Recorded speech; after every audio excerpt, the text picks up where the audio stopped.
Identifying a club as the winner of the transfer window is almost as silly as the nonsense that typically surrounds this period.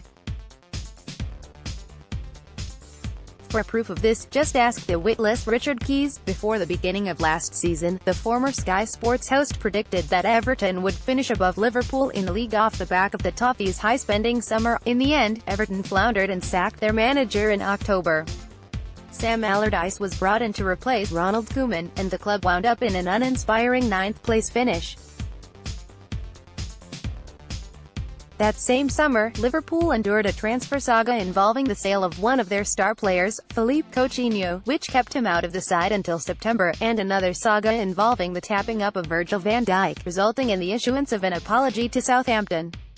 The club would, of course, go on to finish 4th in the league while reaching the Champions League final. The benefits of a quiet window. This is just one example of the myriad times in which a team has seemingly won the transfer strategy battle only to be undone on the pitch. However, there have also been many cases where a team has quietly gone about its business without too much fanfare and without too much drama. These teams have prospered during the season as a result of it. Perhaps the weight of expectation plays a far bigger role in the transfer market than meets the eye. This summer, that team is Arsenal. Despite changing their manager for the first time in over 20 years, there has somehow been little drama surrounding the Gunners' summer business. It is hugely impressive work by the manager, the scouting team and the board to both identify targets and secure them early in the window and without much of a fuss. There is a sense that everyone is in sync and that all parties understand what needs to be achieved in the coming season.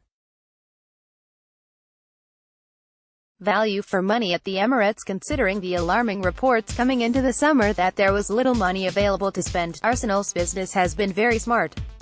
5 new players have come in for roughly £70 million. In comparison, almost all of their rivals have spent between £50 to £70 million on just one player. Now obviously budgets mean that those teams can afford to do this, but Arsenal have strengthened their squad for the kind of money other teams are bringing in single players for. There is a variety to the incoming players that covers almost all of the main weaknesses in this Arsenal squad. For instance, a new goalkeeper has been signed in Bernd Leno. He might not be as flashy a signing as Alisson Becker, but the German has potential to become one of the top goalkeepers in England. This fixes the problem of an aging Petr Cech who is simply not up to the task of being a first-choice goalkeeper at a club the size of Arsenal. Stefan Lichtsteiner has come in from Juventus on a free transfer, one of the smartest signings of the summer. Despite being 34, he makes for excellent cover to Hector Bellerin and he has proven to be an excellent leader of the dressing room. The Swiss player has the leadership qualities that haven't been seen at the Emirates for a long time. Socrates Papastathopoulos and Lucas Torreira also coming in should prove to be upgrades in their respective positions, which for less than £40 million is extremely impressive business. Clear objectives, cautious optimism. All of this has led to a cautious optimism around Arsenal, something they've not enjoyed for far too long. The fan base is no longer split between whether Arsene Wenger should stay or go. Unai Emery, while unimpressive at Paris Saint-Germain, had a fantastic stint at Sevilla. Despite following in the footsteps of the club's greatest ever manager, there doesn't seem to be as much pressure on Emery at Arsenal as there was in PSG. Regaining a place in the Champions League will be the objective, and there is a sense that the Gunners can do it this season. North London rivals, Tottenham, will be moving into a new stadium, which will have its ups and downs, as Arsenal know all too well. There has also been a worrying lack of transfer activity, which could see them regress as they will have to fight off the threat of becoming stale. Chelsea are a total unknown quantity, with a new manager and a lot of business to finalize before the window closes. Opportunities at home and abroad. Emery, critically, also has incredible Europa League experience, having won the competition 3 times in a row during his spell at Sevilla. It's hard to see the Spaniard not taking the competition seriously, which would have to make them one of the favourites to win the whole tournament. The fixture list also offers Arsenal a unique opportunity. When David Moyes was appointed as Manchester United manager, he felt the fixture list gods had targeted him after handing him a difficult start to life replacing Sir Alex Ferguson.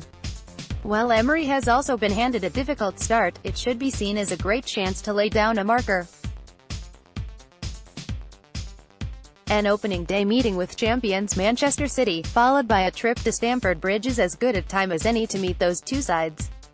Both opponents will be missing key players due to the World Cup, whereas Arsenal should have most of, if not all, of their World Cup stars back into the fold by then. Anything more than 3 points from 6 should be considered a good start, especially if picked up in an opening day victory over Pep Guardiola's incredible Manchester City side. If Emery can get the incredible attacking options at his disposal to click, then they will be as potent as any team in the league. A front four of Henrik Mkhitaryan, Mesut Ozil, Pierre-Emerick Aubameyang and Alexander Lacazette, in form, should be as feared by defenders as by commentators. Get those players clicking and Arsenal will be singing. Image credit: Arsenal, Europa League, featured, Unai Emery.